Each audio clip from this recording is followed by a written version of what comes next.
Speaker, in our journey for leadership, we were told that sometimes it is good for you to concede that there are things that are complex, even for you as a leader, and you need to take time to listen to experts and people who have experiences in those fields so that they can guide you.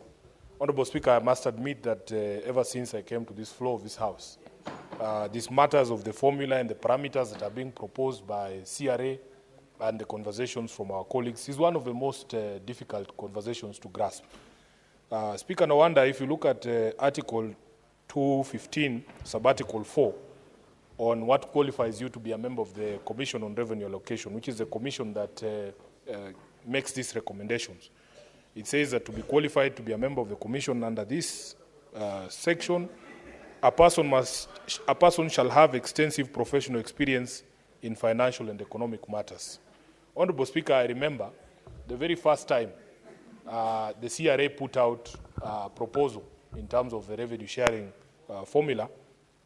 I took time to seek out some friends of mine who are commissioners on the CRA.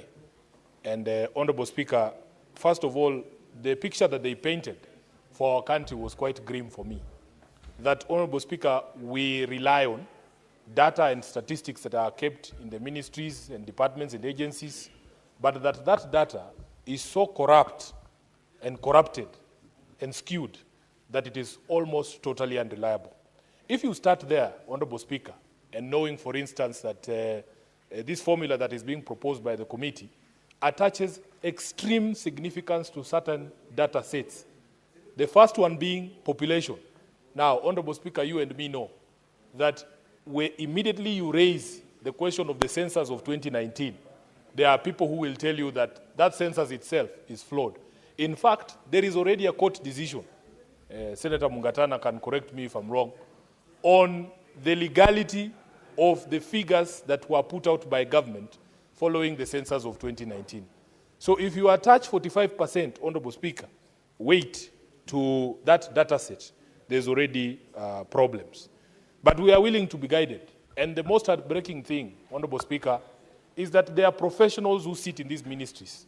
There are professionals who sit in our government agencies who will massage numbers for data, for health, for agriculture, for all sorts of things, to skew allocation of national resources towards their regions and even their communities. It is something that professional bodies in this country must look into. So, Honorable Speaker, we have a problem with the 2019 census. We have a problem with the poverty index. How are we supposed to navigate this entire process? So for me, what I usually do, Honorable Speaker, if there is problems with the math and the numbers, we must always fall back to what we consider the guiding principles. During the mediation last year, and I've just seen breaking news now that, as expected, the National Assembly has rejected our proposal of 465 billion to the counties, which is throwing us into another mediation, the fourth straight mediation since this Senate began. That when we were in that last mediation, there are certain things that we agreed on. And also, Honorable Speaker, there are certain positions that the political party that I belong to has taken with regards to devolution and which are supposed to be guiding my decisions in this House when it comes to devolution. The first one, Honorable Speaker, we as a party and even as this House have set the standard somewhere that it doesn't matter what formula you adopt. No county must lose when you compare previous year allocations.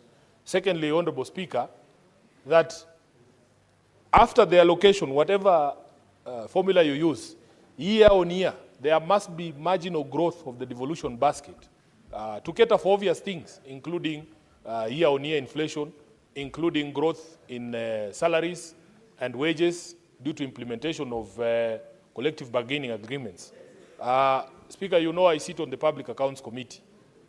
Just the other day, the governor for Makueni appeared before us, and we had one of the most illuminating conversations, because you will see, Honorable Speaker, that because of decisions that are made by national government, for instance, they want county governments to do this county aggregation in industrial parks, and you're supposed to match the money that is put by the national government to do that project. He says in Makueni, because of the nature of the topography and how the unique circumstances of the county, they tried to convince national government that they did not need KIPES. They did not need single centers for aggregation of produce because of the diversity of produce in that county. And it would be very expensive for some people or some of the farmers to transport product from one place to the center. Honorable Speaker, he also told us, he gave us a very clear example, that if you look at the amount of money increment for Makueni County in 2023, 2024, 2025, is about 55 million Kenya shillings only. But in that same period, if you look at the responsibilities that have been put, fiscal responsibilities on the county, because of the passage of laws that are here in the National Assembly and the Senate, for instance, on SHA and SHIF, this is a new levy that was introduced. If you look at the housing levy alone has added an additional burden to Makueni of 55 million. And yet the annual increase in equitable revenue is 52.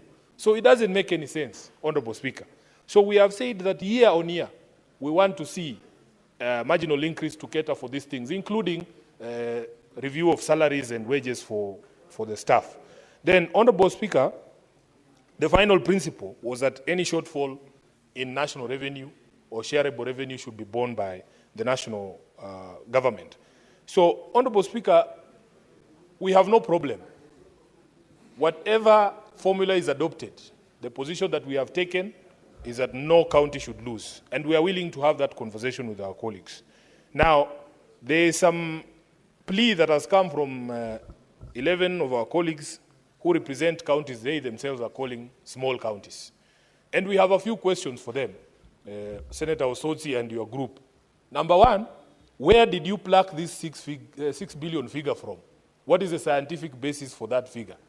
Because although these conversations are complex, we cannot say that you owe a responsibility to explain to us where you got 6 billion.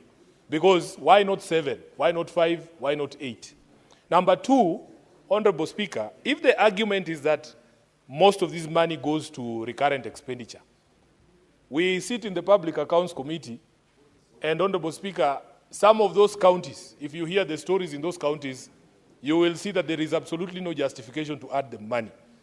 My view has always been that at the advent of devolution, people thought that counties existed to serve their tribes, that this was our county. It is the reason why if you come from Bungoma and you go and apply for a job in Kakamega, they'll tell you, you go back to your county. Even if you are a Bukusu person, man or woman, born in Kakamega.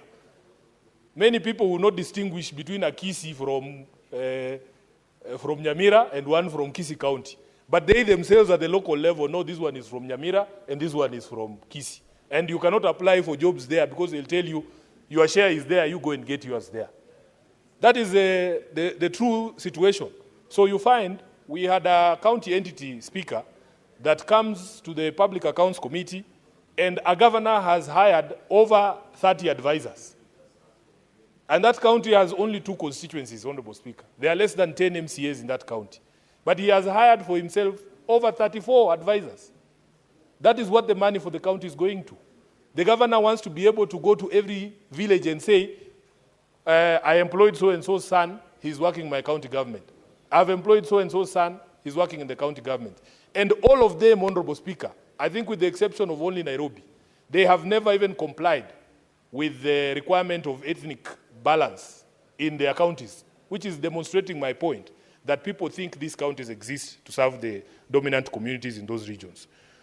The last question I want our colleagues from these counties to answer, Senator Osotsi and group, is that if we are indeed amenable, if we are amenable to meeting your request, so that we avoid those instances, the examples we've given, where every single resource that goes to the county is still going to end up in personnel emoluments and governors adding themselves more advisors, can they agree, Honorable Speaker, that whatever amount is added in terms of what you have called, I don't know which was the term he used, affirmative, that we ring fence that amount of money, whatever it is, for the development that you are claiming is going towards? Because we don't want a situation where You get that affirmative action fund, whatever it is you want to call it, and then it all goes to hiring more people on the ground. So, Honorable Speaker, for us, we were elected to represent our individual counties.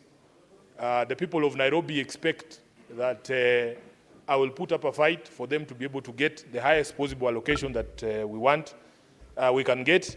But Speaker, for me, I am very clear in my mind, even when we were doing the MOU with our counterparts from UDA, that because devolution is something that we hold dear as ODM, we have drawn a certain line in the sand. I am happy that the Senate improved on the proposal from us under that MOU for 450 billion. We have passed as a House 465. Honorable Speaker, I don't know why people get upset when I speak about that MOU. I honestly do not understand, because it is a reminder of the things that we have committed ourselves to. And every single day, we have opportunity to remind each other that this is what we agreed upon. Because we look at things happening in this country. In the morning, I was telling the majority leader how I was very proud to hear him say on national TV that some things that are happening don't make sense, even to him. You know, when it came to the arrest of this young, coder on Twitter for creating a website that we could harness feedback on the finance bill. Honorable Speaker, those things don't make sense to me. Why would you arrest such a person? For what? So even on the question of devolution, we have a responsibility to remind each other that these are the things that we have agreed upon. And when I say I'm keeping score or I have the marking scheme, that is the job of the SG of the party. That is the responsibility I've been given, Honorable Speaker. So for this one, so that we cut down all this noise and we are able to meet everybody's need, let us make sure that we get 450 billion Kenya shillings for devolution. And I want to insist that the national government, 465, but minimum 450 that we agreed in the MOU. Just to remind my brother, the treasurer, the National Treasury, the CS, that this is what we agreed to, and we have an expectation from you that you will deliver for the family of devolution. I thank you, Honorable Speaker. I support. Thank you, Senator.